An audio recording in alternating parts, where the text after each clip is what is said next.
एउटा सानो कविता राख्न गइरहेको छु। मैले एउटा कविता 2 वर्ष अगाडि पुसे औँसीको दिन मेरा बा भन्ने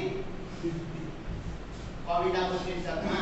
लक्ष्मण गामनामेज्यूले रचना गर्नुभएको कविता राख्न गइरहेको छु र म कविता वाचन गर्न गइरहेको छु। मेरा बा कुरा काट्न त कहाँ मिल्छ र आफ्नै बाको, कुरा काट्न त कहाँ मिल्छ र आफ्नै बाको, उमेर 50 कटेर अलिक माथि गएको, म पनि के कम अब जवान भइसकेको, स्कुल सकेर कलेज गइसकेको, त्यही पनि बा मलाई बालकै ठान्नुहुन्छ, त्यही पनि बा मलाई बालकै ठान्नुहुन्छ, बेला बेली हातमा समाएर आफूतिरै तान्नुहुन्छ, सम्झाइरहनुहुन्छ मलाई घरिघरि, कथा सुनाइरहनुहुन्छ मलाई थरी बच्चे हुँदा हामी यस्ता थियौँ भन्नुहुन्छ, बच्चे हुँदा हामी यस्ता थियौँ भन्नुहुन्छ, तेरो उमेरमा हामी पुस्ता थियौँ भन्नुहुन्छ,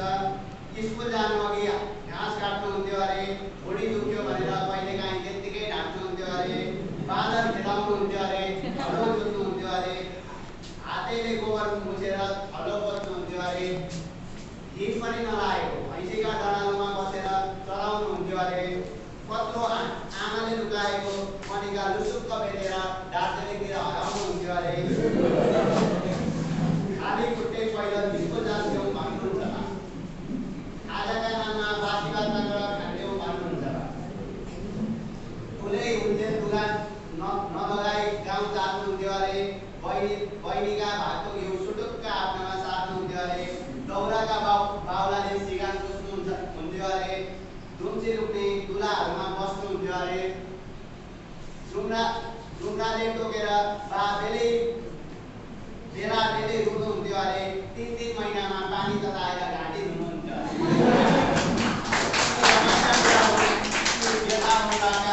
रमाइला कुरा कथा हुन् कि व्यथा हुन् बाका, म छुट्याउन सक्दिनँ, यी कथाहरूबाट मैले सिक्नुपर्ने पाठ के हो म छुट्याउन सक्दिनँ, तर पनि साथी हो,